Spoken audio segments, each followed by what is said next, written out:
first speaker, which is going to be Pup Bandit. All right, cool. I didn't write anything because that's just how my brain works. So we're going off of the outline that LTJ gracefully and eloquently put together for us. So to start, I think a very important point to make is that while we do need to be putting trans issues first because we are currently kind of at that top level of attack, there's a stipulation in that there's kind of a shared level of pointed attack between trans folks, BIPOC, and immigrants. So I just want to come up and say that. To begin with, I can speak on my experience as a trans person and kind of things that I think we can do as a community to do better, but I will just go ahead and give that disclaimer that it is a little bit of a shared kind of top of the priority list there. So to start, transgender generally is an umbrella term. The standard transgender person that a lot of people will expect to see is, your binary trans femme or trans mask person, but ultimately can include trans women, men, non-binary folks, generally gender non-conforming person, gender queer people, agender, demigender, bigender, third gender, two-spirit, and pretty much any verification of gender fuckery that exists in the world. So in general, like we said, we're at the moment kind of at that top level of vulnerability. As we've all seen a lot of things going on in the media, there's a big old target on our backs, especially for those of us who either are openly trans or don't have the luxury of passing well, which I very much have a huge privilege in. I pass so well that a lot of other trans folks actually don't know that I'm trans, which is, in my brain, very funny, but it happens.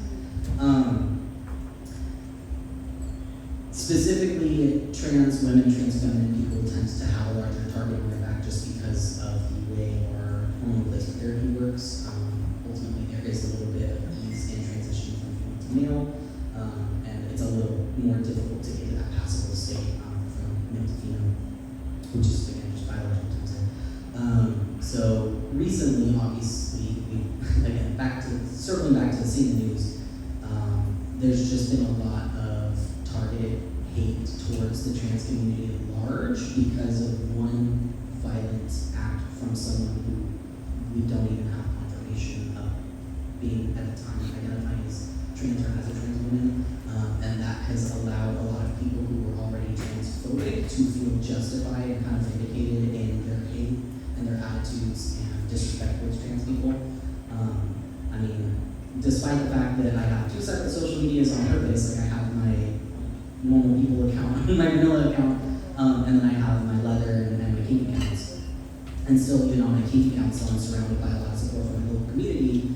Facebook doesn't care about that, they just want to see engagement. So I've been seeing nonstop, like all of these just horrible articles, anywhere from apparently earlier today, two congressmen I can't think of off the top of my head presented that we ought to institutionalize all trans people.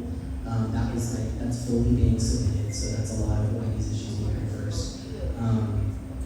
And today I received, which I've received hate before, I'm not necessarily bothered by the hate, but I received a really hateful message from an individual on social media who doesn't know me. And again, it doesn't necessarily bother me, but it indicated that people are going to be more willing to come out of the woodworks to make those hateful comments. These people who have previously been hiding back are now feeling empowered to make continue the hateful rhetoric that will eventually become physical violence. And that's kind of the fear right now, is especially Texas experiencing these bills that are very transphobic, such as the recent bathroom bill that got passed. There's just a huge level of responsibility that we all share as queer people, as alternative lifestyle people, to uplift the people who need that right now. The Trans Education Network of Texas is a wonderful resource. I did a fundraiser here at the Dallas Eagle in May, and that's paid off a lot because of the outreach that they're able to do. So they do a lot of online Zoom sessions, where they'll do info sessions on how to impact these bills. I would absolutely recommend looking them up. I believe it's at Trans Texans or Trans Texas on Instagram. There's also the Trans Legal Aid Center of Texas that provides legal support or financial support for legally transitioning. So that can be name changes, passports, we have gender markers, all the court orders, just help covering fees with that. So they're a great resource and just a group that we ought to look for supporting. So, cool. Is that my number? Yeah, thank you. So, okay, does anyone add anything? If not, I can speak a little bit more. Cool. I didn't do this. So,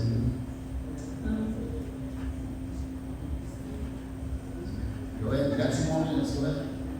oh, yes, that's a great point. Yes, so because I brought up the bathroom bill, just a very easy thing that you can do as a cisgender ally to a trans person is make yourself very readily available to either go into the bathroom with your trans friend or partner, or at least be outside of the room, and just create kind of like a buddy system to allow a safety net. I personally, because I'm so passive, I can't go into the women's restroom, but then there's still the risk of transvestigating in the men's room. So it's a catch-22 for everybody. But yeah, so just buddy systems, but at the end of the day, just check in with your trans friends, ask what you can do to support them on an individual level, and keep a list of organizations that support trans individuals.